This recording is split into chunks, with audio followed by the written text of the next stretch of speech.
shit out of here.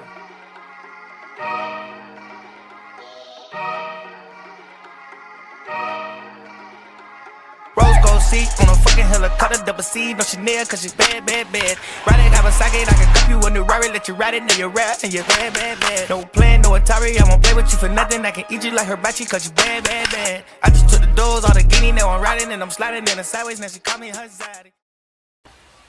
And to start the draft, the Mumbai Cobra is definitely surprised as taking Herb Dorsey #1 overall. Herb Dorsey coming out of LSU was definitely an intriguing prospect.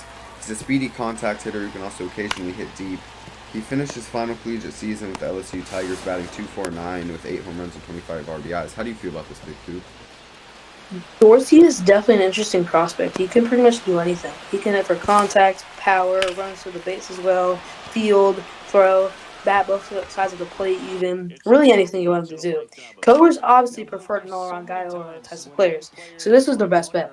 He's also only 23 years old, which is tied for the youngest out of any pick that we are covering today. No doubt an A-plus pick for them at the #1 spot. And on to the second overall pick, it was Fletcher Long getting taken by the Samurai. He was the consensus #1 pick heading into this, so the Samurai are stoked to have him fall into the lap at 2.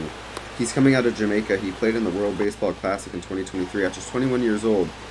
He's an all-around guy, his only weakness being his speed. How do you feel about this pick, Pete?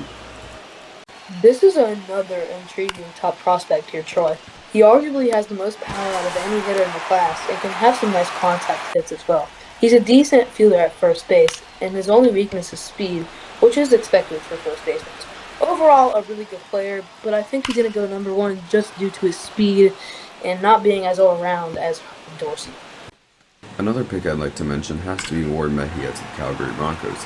He actually played against Fletcher Long in the World Baseball Classic. He's coming out of Venezuela. I'm honestly surprised he went at 15.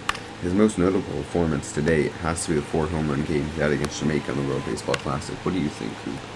I was very surprised as well, if I'm honest. He's a really talented player.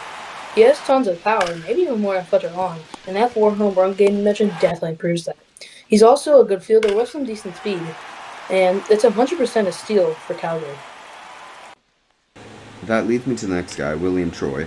He also played in the World Baseball Classic a few years ago for South Korea, and he was taken by the Los Angeles Lobos at pick 4. He's on the older side, but he's still a great all-around guy and should be good for years to come.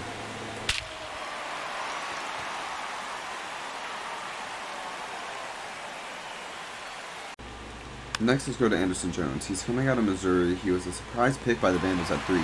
Jones is known more for his blocking and defensive ability rather than his hitting, but when he hits it, it's crushed. What do you think, Coop? He definitely went a little early, as in my opinion, there were better players available. He's not necessarily a good hitter either, like a lot of these prospects, so there will be room to improve for sure in terms of that. However, the Vandals still get the best defensive catcher in the class with great blocking skills and impressive ball time. And to round out the top 5, you have speedy third baseman of Cal, Rico Estrella. Estrella known for his speed, but his biggest concern is his base running aggressiveness. He's known to be very aggressive when running the bases, which could cost his team in the future.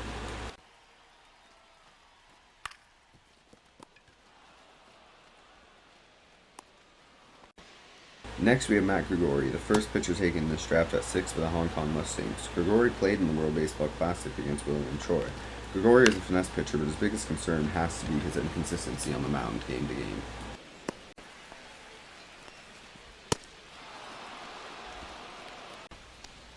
And I believe the 7th pick by the Aliens is one of the most interesting picks to analyze in this first round. Emery Hutchinson is 30 years old, but he's only just coming out of college. He has been on the Missouri baseball team for nearly 10 seasons. He's been reliable all 10, but with younger pitchers available, is it really worth it to take him at 7? What do you think, Coop? My opinion, this pick was definitely in a reach, and he should have been taken later. He's 30 years old, one of the oldest in the drafts, and there were plenty of other talented pitchers available that were younger with more potential to discover. Nonetheless, Hutchinson is still talented, and his 10 seasons of college experience shows he will be ready for the XIBL. He's also had lots of playoff success with Missouri, and has helped them win 2 national championships during his tenure with them. Baseball fans of Vegas should be cautiously optimistic with this pick.